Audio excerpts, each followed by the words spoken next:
In a move that could shake up power dynamics across Southeast Asia, the Philippines is gearing up to release a brand new official map. One that doesn't just redraw borders, but draws a bold line against China's sweeping claims in the South China Sea. Leading the charge is the National Security Council, working in full alignment with the 2016 Hague arbitral ruling and the United Nations Convention on the Law of the Sea, UNCLOS. Their mission is clear: publish an updated national map that reasserts the Philippines' maritime rights and directly challenges China's controversial 10-dash line, a sweeping claim that pulls nearly the entire South China Sea into Beijing's orbit. According to the Armed Forces of the Philippines, this map aims to do far more than mark territory. It's designed to protect precious marine resources, guarantee safer navigation for vessels, and fortify national environmental programs. As AFP spokesperson Colonel Medal Aguilar explains, the map isn't just about geography, it's about identity, pride, and responsibility. It's a visual reminder that the waters surrounding the Philippines aren't just lines on a chart. They're vital lifelines for the nation's economy, culture, and sovereignty. At the same time, the Philippine Senate is working on its own updated map, clearly marking the country's territorial claims. From the Kalayaan Island Group and Scarborough Shoal to Macclesfield Bank, the Philippine Rise, formerly Benham Rise, and of course, the West Philippine Sea, which covers the waters inside the Philippines' 200 nautical mile exclusive economic zone, EEZ. Beyond that boundary, the waters revert to the broader label of the South China Sea.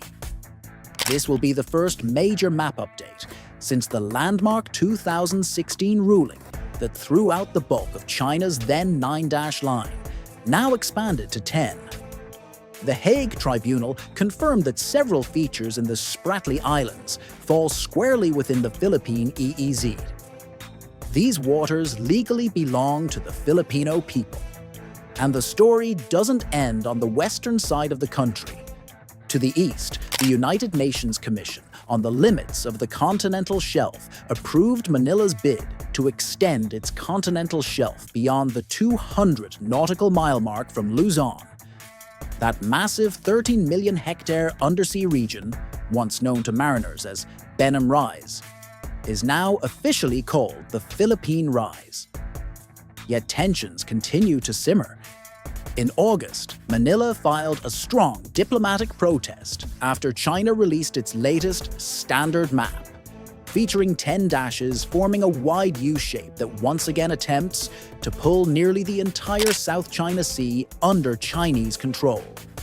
This version overlaps not only with the Philippines' EEZ, but also with the maritime zones of Malaysia, Vietnam, Brunei, and Indonesia. Before it becomes official, the Philippines' updated map will undergo layers of review to ensure full compliance with international law, including UNCLOS and the 2016 Arbitral Award. But officials say this work is crucial, especially as countries like India and Taiwan have also rejected China's newest cartographic push. Why does any of this matter? Because this isn't just a fight over water or rocks. It's a struggle for control of one of the world's busiest and most resource-rich regions. Trillions of dollars in global trade cross the South China Sea every year. Beneath its surface lie vital fishing grounds, vast energy resources, and undersea territory tied directly to national security. The Philippines' new map isn't just a document, it's a declaration, a statement, a stand. And the world is paying attention. In fact, protests erupted across Asia this week after China unveiled its updated map, aggressively extending its territorial claims and drawing fresh battle lines across both land and sea. At the center of the controversy, the new 10-dash line, widening China's already sweeping maritime claims. But this time, the implications stretch far beyond the water. The map also pushes into areas claimed or controlled by other nations, including India's Arunachal Pradesh, the the disputed Aksai Chin region, and even a slice of Russia's Bolshoi-Ussuriski Island. An additional dash east of Taiwan hints at an even broader reach than before. Reactions have been fast and furious. At least 6 countries, including the Philippines, India, Vietnam, and Malaysia, have issued strong objections. In India, public outrage flared as Beijing's map reached deep into the Himalayan region, reigniting long-standing territorial tensions. Meanwhile, defense analysts are sounding the alarm. China's latest map may even be hinting at interest in Japan's Ryukyu Islands, an idea raising serious concerns in Tokyo. But this isn't the first time a regional line has been pushed. Back in 2016, the Philippines took its fight to the Permanent Court of Arbitration and won. The tribunal ruled decisively in Manila's favor, declaring China's sweeping maritime claims legally baseless. Yet, despite that ruling, Beijing has doubled down, adding a 10th dash to its map and pressing even broader claims. Just one day after China released its 2023 standard map, the Philippine Department of Foreign Affairs fired back, rejecting the map outright and reaffirming the nation's sovereignty. And now, the Philippines is preparing a map of its own. One major addition: Sabah, the territory on the northern tip of Borneo. Although Sabah is part of Malaysia today, the Philippines maintains a long-standing historical claim, one rooted in centuries of royal deals, colonial maneuvers, and international agreements. To understand why, you have to rewind to the 15th century, when the Sultanate of Brunei ruled much of Borneo. In 1658, after a political struggle, Brunei handed over the northern and eastern parts of the island to the Sultanate of Sulu as payment for military support. Fast forward to the 1700s, British interests enters the scene. In 1761, an officer from the British East India Company, Alexander Dalrymple, struck a treaty with the Sultan of Sulu, opening the door to European influence. Then, in 1878, another British agent, William Cowie, secured a perpetual lease from the Sultan, land that would be governed by the British North Borneo Chartered Company. For decades, the company, backed by the British Crown, ran the territory. Even after North Borneo became a British protectorate in 1888, the real administrative power stayed with the company, until World War II erupted.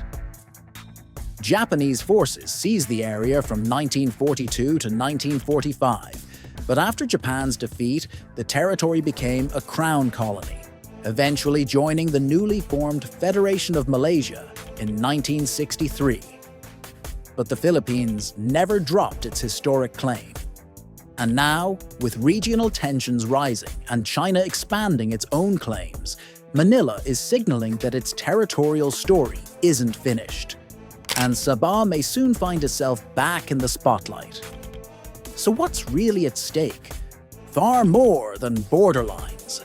These maps carry the weight of strategic waters, resource-rich islands, national identity, and centuries of history. China may be trying to redraw the region, but its neighbors aren't sitting quietly. They're picking up their pens, sharpening their arguments, and preparing to defend what they believe is theirs. The next few months could redefine not only the South China Sea, but the geopolitical landscape of Southeast Asia.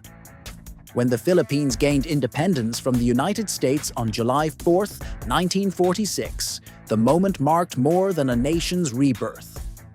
It triggered a complicated chain of territorial disputes that still reverberate today.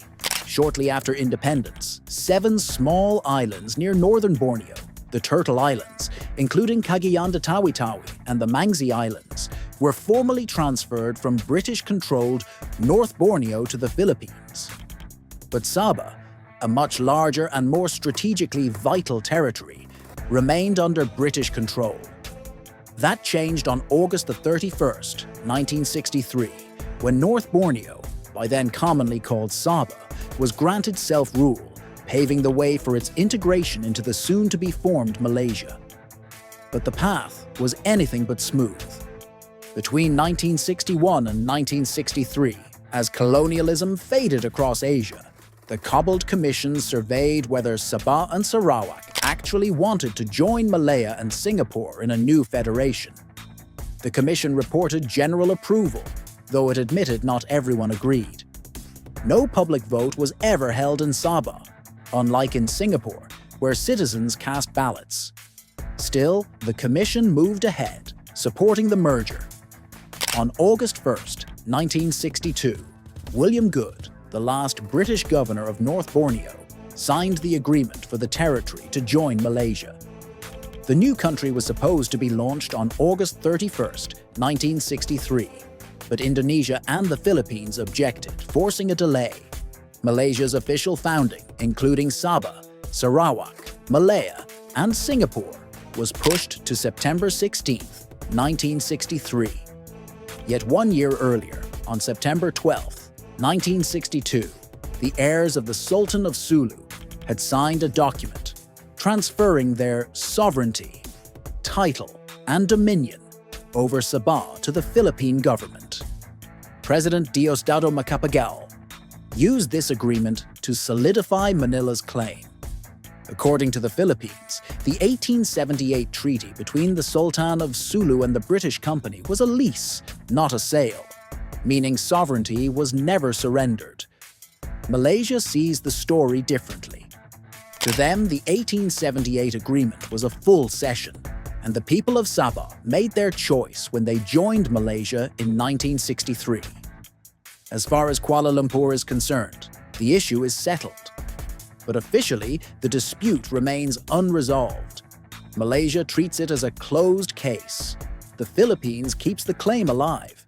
And every so often, especially during times of rising regional tension, the matter resurfaces, like a long-buried tide pushing back onto shore. This is more than a tale of old treaties and royal descendants. It's a reminder that colonial history still shapes Southeast Asia's modern political battles, and as countries redraw maps and reinforce their boundaries, Sabah stands as a quiet but powerful symbol that history has a way of reaching into the present. Now let's jump back even further to the 1600s, when maps were still redefining the world. One of the earliest and most remarkable depictions of the Philippines appeared in 1734, created by Jesuit priest Pedro Murillo Velarde and published in Manila. This wasn't just a map, it was the first scientific chart of the Philippines, and it became foundational to the nation's cartographic history. Under Spanish colonial rule, the Philippines was a key outpost of the empire. The map detailed not only the islands, but also the vital maritime routes linking Manila to Spain, to Mexico, then called New Spain, and to the wider Spanish world. It was both a navigational tool and a statement of national identity. What made it even more extraordinary were the 12 engravings that framed it, 6 on each side. 8 highlighted the many ethnic groups across the archipelago. 4 illustrated important islands and cities. The map wasn't just geography, it was a cultural portrait of a diverse nation. Fast forward to today, and the waters Murillo Velarde once charted are embroiled in a new fight. Not over exploration, but over environmental destruction and geopolitical tension.